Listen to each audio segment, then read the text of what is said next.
3 hours before we were supposed to leave for a family trip, Mill suddenly said, "Are you really coming with us?" She reminded me that I'm just a daughter-in-law and suggested I should stay home. I was excited about this trip abroad and had planned everything. I hoped it would help me get closer to my in-laws, but instead of improving, things got worse. They didn't want me to go, and Mill seemed pleased about it. Even my husband didn't say anything to support me. I felt hurt and fed up. If they treated me like this, I decided I didn't care anymore. They would regret leaving me behind, wouldn't they? So I did something unexpected. As I watched them leave, let me introduce myself. I'm S, 28 years old, currently studying design at an ad agency. I married Rick almost a year ago. We met 3 years ago while working on an ad project. Our initial conversations were about work, but we soon discovered we both loved to travel. Rick prefers traveling within the country, while I enjoy international adventures. We bonded over our dream trips and shared photos of places we wanted to visit. Our connection deepened over time, and Rick proposed to me after 2 years of dating. Although we haven't had our honeymoon yet, Rick often says, "I want our first overseas trip to be our honeymoon." "Have you ever been abroad?" I asked him once. "No, I'd always worry about not being able to communicate well," he replied. "Don't worry. With smartphones and basic English, we'll manage," I reassured him. "Really? I'm not completely fluent in English either, but I still really want to travel abroad. Seeing the landscapes I've only seen on TV or in books up close is incredibly powerful," I said to my husband. "Yeah, you're right," he replied happily. "Japan has so many charming places and must-see attractions, but I'm drawn to traveling overseas. Every time I travel abroad, I'm amazed by the scale of everything. Experiencing those magnificent views up close, which you can't fully grasp just by staying in Japan, is the real thrill of international travel. Until now, I mostly traveled with friends or by myself. Now I can go on overseas trips with my beloved husband, and it's so joyful to share those experiences together." However, I didn't realize there was a side to my kind husband that I hadn't seen before. I noticed it about 2 months after we got married. As part of our marriage, we decided to rent an apartment halfway between our workplaces. Even though his company wasn't doing well and his salary wasn't high, he still had some income. Yet just 2 months into our marriage, he surprised me with a request. "Hey Sally, it's about the rent. Could you cover mine for a while?" "Huh? Why?" I mentioned my salary was cut. I tried asking my parents for money, but they said to ask my wife after marriage. I hate to pry, but is your pay that low? I asked, surprised. My husband nodded quietly. He had always been smiling, but seeing him like this, I couldn't bring myself to ask more questions. I never expected something like this just 2 months into our marriage. I felt disheartened. I should have made sure to understand each other's salaries before getting married. I couldn't ask him to take on extra work, especially with his already long hours. I simply said, "Got it," and decided to cover the rent completely starting that month. But that wasn't the only issue.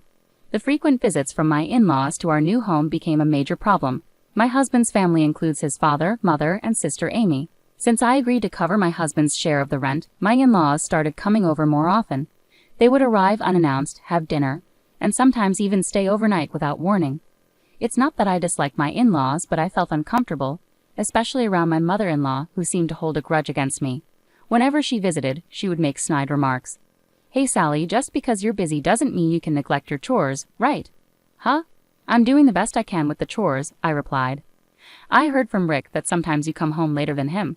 As a wife, prioritizing work over household chores is unacceptable, you know, my mother-in-law remarked.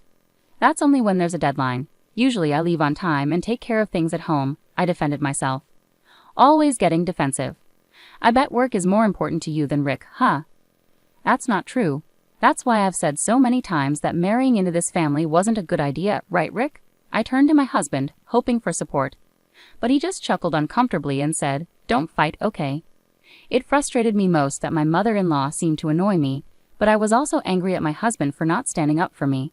Even when my father-in-law and sister-in-law made snide remarks, he just smiled and watched. He always went with the flow, which hurt me more than dealing with their comments. One day, when I came home from work, I found my husband looking at a Hawaii travel guidebook. "What's that for?" I asked, curious about the sudden interest in travel. As I asked, he lit up with excitement and eagerly began to speak. "Hey Sally, how about going on a trip to Hawaii together? You've been there before, right?" "Hawaii? I've been there like 3 times.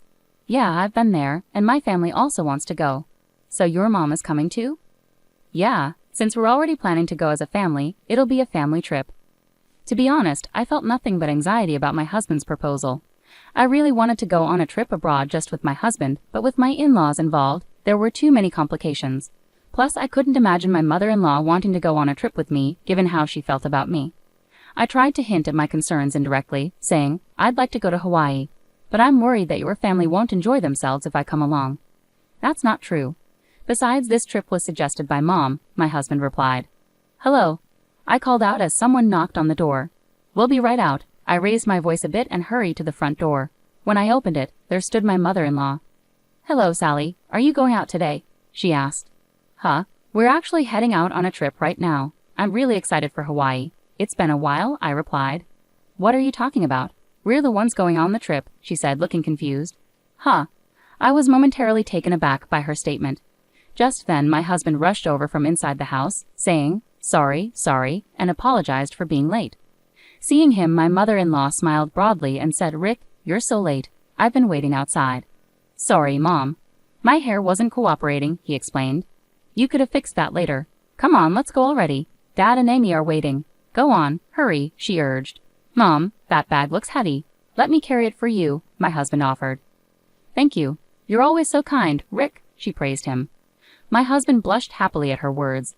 I felt a bit uneasy for a moment, but since it was the beginning of the trip, I didn't want to start off feeling irritated.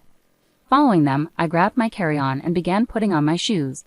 Then my mother-in-law looked puzzled and slowly said, Wait a minute, Sally. What are you doing? What do you mean? I'm putting on my shoes too.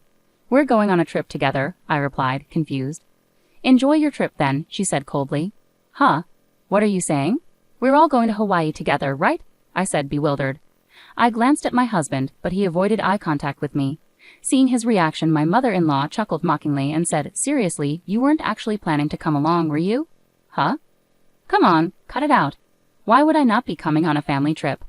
But this is supposed to be a family trip, you know. Huh? You're just a daughter-in-law, so obviously you're staying home and holding down the fort. 3 hours before we were supposed to leave, just as I was about to walk out the door, my mother-in-law's unexpected remark hit me like a ton of bricks.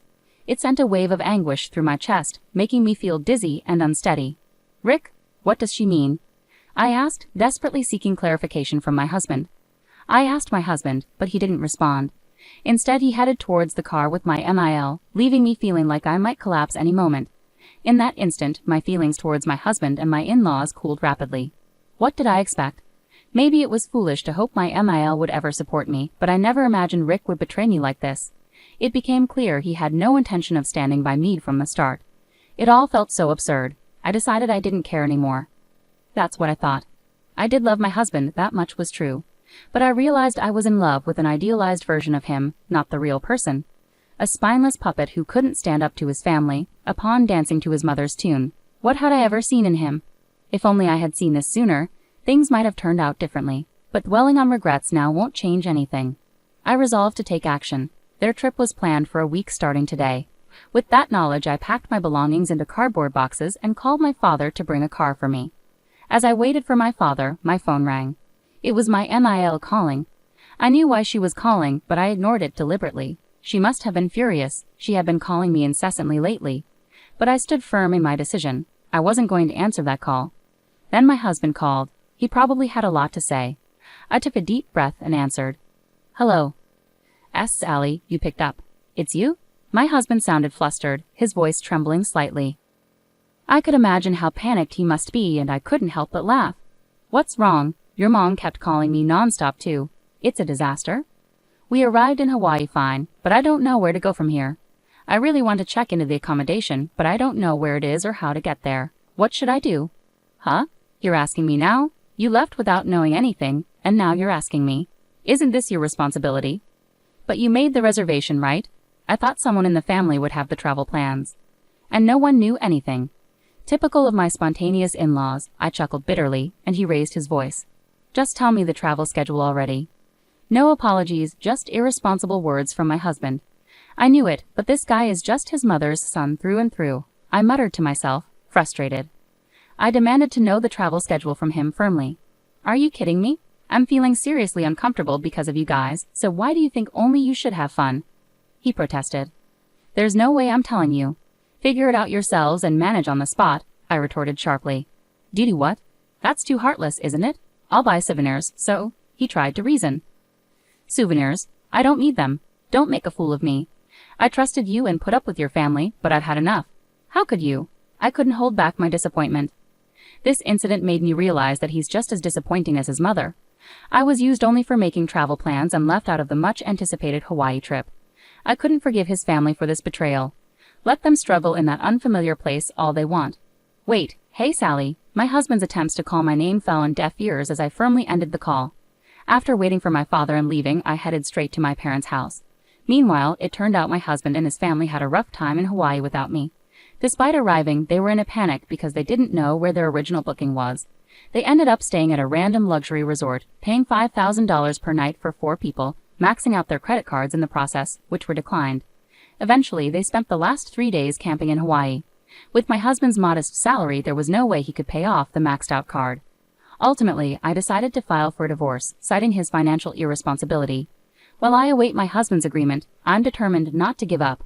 I've already consulted a lawyer, so the divorce process is underway. This incident caused a rift in my husband's family. He blames his mother, and she blames him, leading to estrangement. As for me, I'll be staying with my parents until I find a new place. Initially worried, my parents now admire my resilience. I won't deny that I'm hurting, but dwelling on such a toxic family is pointless. This experience has taught me to better judge people in the future. That's my focus moving forward.